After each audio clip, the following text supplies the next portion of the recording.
बिस्मिल्लाहिर्रहमानिर्रहीम। अस्सलाम वालेकुम। आज मैं आप लोगों से शेयर करूँगी एकदम परफेक्ट तरीके से छोले भटूरे की रेसिपी और होममेड मसाले के साथ ये छोला बहुत ही ज़्यादा टेस्टी बनेगा। और जो पूरियाँ होंगी बिल्कुल हलवाई स्टाइल, बिल्कुल फूली फूली सी बनेंगी और इसके अंदर तेल बिल्कुल भी नहीं जाएगा और अंदर से बिल्कुल सॉफ्ट और ऊपर से एकदम क्रिस्पी। तो रेसिपी को पूरा देखिएगा, स्किप करके मत देखिएगा। अगर आप इस तरह से छोले भटूरे बनाएंगे तो यकीन मानिए कि आप बाहर से कभी भी नहीं लाएंगे। तो चलिए फिर बनाना शुरू करते हैं इस रेसिपी को। तो यहाँ पर हमने 250 ग्राम चना लेकर जिसको 3 से 4 पानी से धुलकर 2 कप हमने इसके अंदर हल्का गर्म पानी डालकर इसको ओवरनाइट के लिए हमने सोक कर दिया था। तकरीबन 5 से 6 घंटे हमने इसको भिगाया था। तो देखिए चने हमारे अच्छे से फूल गए हैं। इसको हम साइड में रखेंगे। अब हम गैस पर एक पैन चढ़ाएंगे और उसमें डालेंगे 1 कप भरकर पानी डालेंगे और 1 चम्मच हम चाय पत्ती डाल देंगे। और इसके अंदर हम शक्कर वगैरह का इस्तेमाल नहीं करेंगे और अच्छे से इसे हम पकाएंगे ताकि इसके अंदर अच्छे से कलर आ जाए। तो देखिए यहाँ पर पकते पकते कम से कम 5 से 6 मिनट हो गए हैं। तो अच्छे से कलर आ गया है। अब इसे हम साइड में रखेंगे। चने को गलाने के लिए मैं यहाँ पर कुकर ले रही हूँ। अगर आपके पास टाइम है तो आप इसे पतीले में भी गला सकते हो। अब पूरे चने को हम डाल देंगे कुकर के अंदर।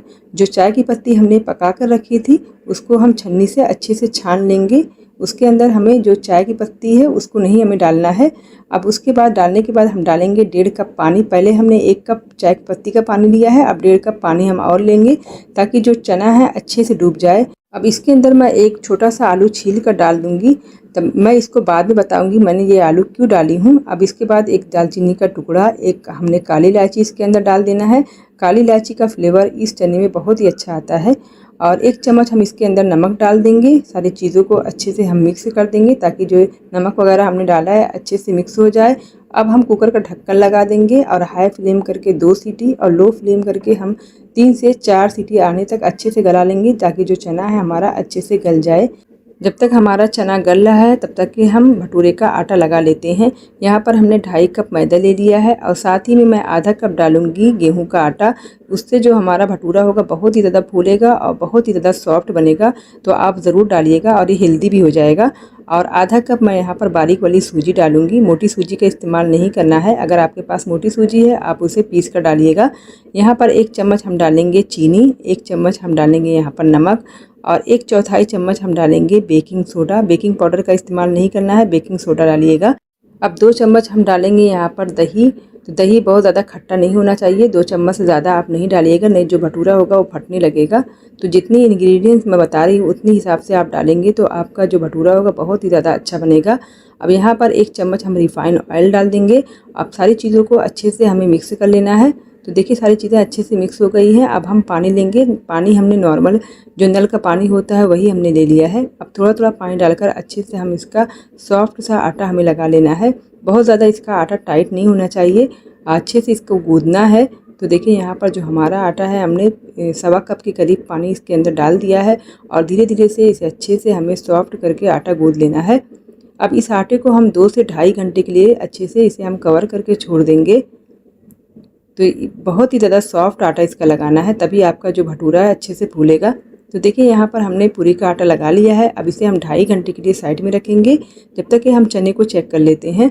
तो देखिए जो हमारा चना है बिल्कुल अच्छे से गल गया है, उसमें अच्छे से कलर भी आ गया है। तो बिल्कुल इसी तरह से अगर आपका चना गला होगा तभी आपकी जो रेसिपी होगी बिल्कुल परफेक्ट बनेगी।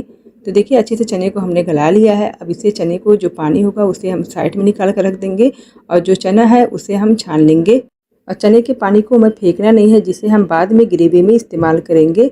तो अब हम चने के लिए एक चटपटा सा मसाला तैयार कर लेते हैं। तो यहाँ पर हमने 1 चम्मच ज़ीरा, 1 चम्मच सौंफ, 2 चम्मच हमने ले ली है धनिया, यहाँ पर 1 चम्मच हमने काली मिर्ची के दाने, 1 चम्मच कस्तूरी मेथी और 5 से 6 हमने लौंगी मिर्ची ली है। इसमें कलर नहीं है, जिसे हम फ्लेम को बिल्कुल लो करके धीरे धीरे करके भून लेंगे। बहुत ही चटपटा मसाला तैयार होता है। अब और इसके साथ हम कुछ मसाले और भी अभी डालेंगे, सूखे मसाले।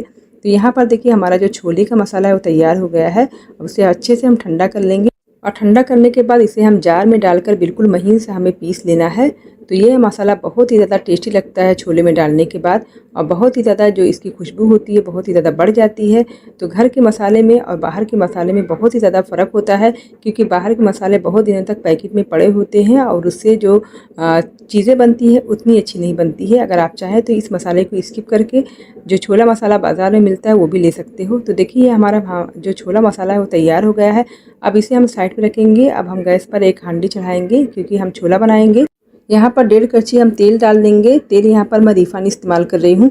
और अच्छे से जब गर्म हो जाए तेल, तो इसके अंदर एक तेज़ पत्ता, एक काली इलायची और 1 चम्मच जीरा डालने के बाद अच्छे से हमें क्रैकल कर लेना है। जब अच्छे से तमाम चीज़ें भून जाए, फिर उसके बाद हमने एक बड़ी प्याज, जिसको हमने मिक्सर के जार में डालकर अच्छे से पीस ली है।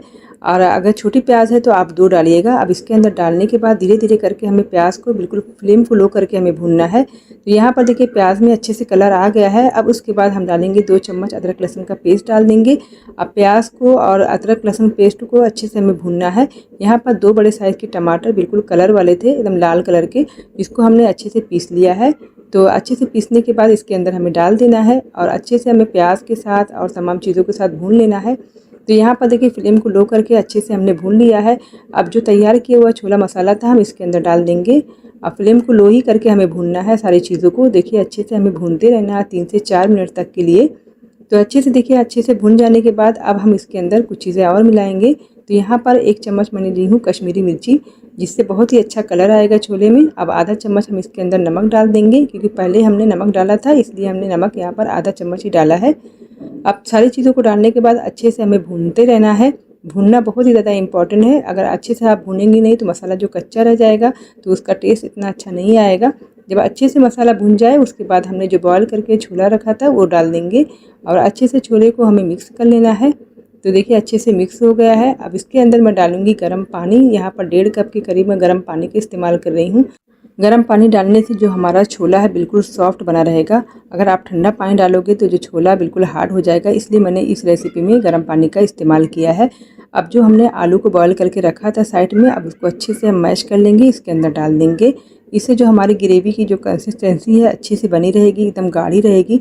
अगर आप चना नहीं डालेंगे तो आप जो थोड़ा सा छोला निकाल कर उसको बिल्कुल बारीक करके इसके अंदर डाल दीजिएगा।